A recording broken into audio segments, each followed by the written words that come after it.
Friends, welcome to my channel. ഞാൻ ഇന്ന് നമ്മുടെ ഓണസദ്യയിൽ ഒഴിച്ചുകൂടാൻ പറ്റാത്ത ഓലൻ്റെ റെസിപ്പി ആയിട്ടാണ് വന്നിരിക്കുന്നത്. എല്ലാവരും ഉണ്ടാക്കുന്നതായിരിക്കും, എന്നാലും ഞാൻ ഉണ്ടാക്കാറുള്ളത് നിങ്ങളുമായി ഷെയർ ചെയ്യുന്നേ. അതിന് വേണ്ടിയിട്ട് ഒരു അരക്കപ്പ് വൻപയർ എടുത്ത് വെച്ചിട്ടുണ്ട്. ഇത് നന്നായി കഴുകി കല്ലെല്ലാം അരിച്ചിട്ട് കുക്കറിലിട്ടിട്ട് വേവിച്ചെടുക്കണം ആദ്യം. പിന്നെ ഒരു 2 കപ്പ് കുമ്പളങ്ങ അരിഞ്ഞു വെച്ചിട്ടുണ്ട്. ഞങ്ങളുടെ അവിടെയൊക്കെ കുമ്പളങ്ങ എന്നാണ് പറയുക, ചിലർ ഇളവെന്നും പറയും ഇതിന്. പിന്നെ ഒരു 2 കപ്പ് മത്തങ്ങ അരിഞ്ഞു വെച്ചിട്ടുണ്ട്.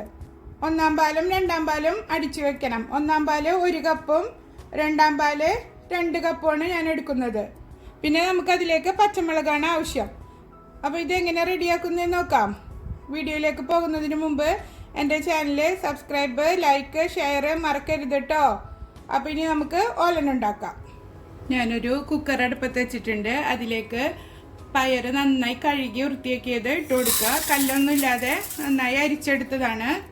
ഈ ഒരു പാത്രം ഫുള്ള് വെള്ളം ഞാൻ ഇതിലേക്ക് ഒഴിച്ചു കൊടുക്കുന്നുണ്ട്. ഒരു കപ്പ് മതിയാവും. ഇനി ഇത് കുക്കർ അടച്ചിട്ട് ഒരു 3/4 വേവിൽ വേവിച്ചെടുക്കുക. നന്നായി വെന്തോ അടയരുത്, ആ ഒരു പരുവത്തിൽ വേവിച്ചെടുക്കണം.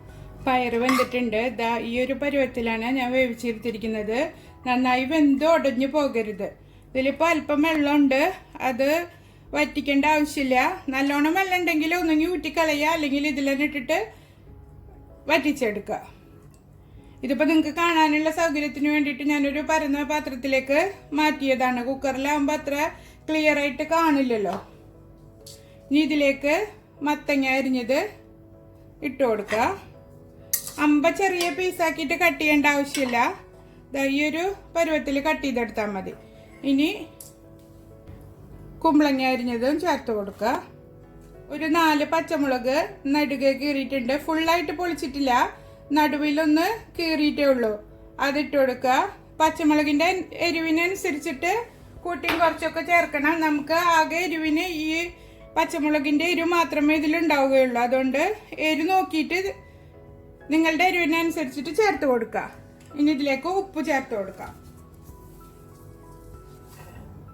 ഇനി ഇതിലേക്ക് 2-ാം പാൽ ഒഴിച്ചു കൊടുക്കുക. 2-ാം പാൽ ഞാനൊരു 2 കപ്പ് എടുത്തിട്ടുണ്ട്. നന്നായി ഇളക്കി മിക്സ് ചെയ്തിട്ട് വേവിച്ചെടുക്കാം.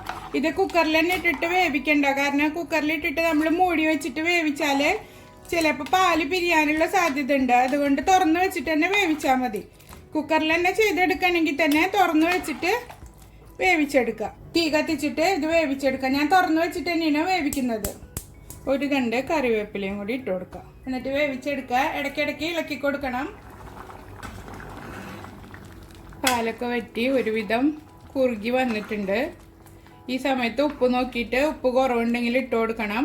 ഇനി ഒന്നും കൂടി വറ്റിച്ചെടുക്കുക. അതിന് ശേഷം നമുക്ക് 1-ാം പാൽ ഒഴിച്ചു കൊടുക്കാം. ഇത് ചുവപ്പ് കളറുള്ള ചെറിയ വൻപയറിൽ തന്നെ ചെയ്തെടുക്കണം. വെള്ള കളറിൽ കിട്ടുന്ന പയറിൽ ചെയ്തെടുക്കരുത്. ഓലൻ എപ്പോഴും നമ്മൾ ഈ ബ്രൗൺ കളറുള്ള പയറാണ് ചേർക്കേണ്ടത്. നന്നായി കുറുകി വന്നിട്ടുണ്ട്. ഇനി അതിലേക്ക് 1 കപ്പ് 1-ാം പാൽ ഒഴിച്ചു കൊടുക്കുക. എന്നിട്ടിത് നന്നായി ചൂടാക്കിയെടുക്കുക. നന്നായി തിളച്ച് കുറുകി വരണ്ട, ചൂടാക്കിയെടുത്താൽ മതി. പാല് നന്നായി ചൂടായി വന്നിട്ടുണ്ട്. അതിലേക്ക് ഒരല്പം കറിവേപ്പില കൂടി ഇട്ട് കൊടുക്കുക. ഇതിൽ നന്നായി കറിവേപ്പില ഉണ്ടാകുമ്പോൾ നല്ല മണം ഉണ്ടാവും. പിന്നെ ഇതിലേക്ക് വെളിച്ചെണ്ണ ഒഴിച്ചു കൊടുക്കുക. ഒരു 2 ടീസ്പൂണ് വെളിച്ചെണ്ണ ഒഴിച്ചു കൊടുത്താൽ മതി. 2 1/2 ടീസ്പൂണ് വെളിച്ചെണ്ണ ഒഴിച്ചു കൊടുക്കുക. എന്നിട്ടിത് മൂടി വെച്ചിട്ട് അരമണിക്കൂർ കഴിഞ്ഞതിന് ശേഷം സെർവ് ചെയ്താൽ മതി. തീ നിർത്തുക. എന്നിട്ടിത് മൂടി വയ്ക്കുക. എന്നിട്ട് നമുക്ക് ഒരു അരമണിക്കൂർ കഴിഞ്ഞതിന് ശേഷം നോക്കാം. ഒരു അരമണിക്കൂറിനും കൂടുതലായിട്ടുണ്ട് ഞാനിപ്പോൾ മൂടി വയ്ക്കാൻ തുടങ്ങിയിട്ട്. മൂടി തുറക്കുമ്പോൾ വെളിച്ചെണ്ണയുടെയും കറിവേപ്പിലയുടെയും ഒക്കെ നല്ല മണമാണ് വരുന്നത്. നല്ല അടിപൊളിയായിട്ട് കിട്ടിയിട്ടുണ്ട്. കണ്ടോ, നല്ല കുറുകി നല്ല തിക്നെസ്സിൽ കിട്ടിയിട്ടുണ്ട്. എല്ലാവരും ട്രൈ ചെയ്ത് നോക്കണം. ഓണത്തിന് ഉണ്ടാക്കി നോക്കിയിട്ട് ഫീഡ്ബാക്ക് അറിയിക്കണം. എൻ്റെ ചാനൽ ആദ്യമായിട്ട് കാണുകയാണെങ്കിൽ സബ്സ്ക്രൈബ് ചെയ്യാനും ലൈക്ക് ചെയ്യാനും ഷെയർ ചെയ്യാനും മറക്കരുത്. ഇനി അടുത്തൊരു വീഡിയോയുമായി വീണ്ടും കാണാം. ബൈ.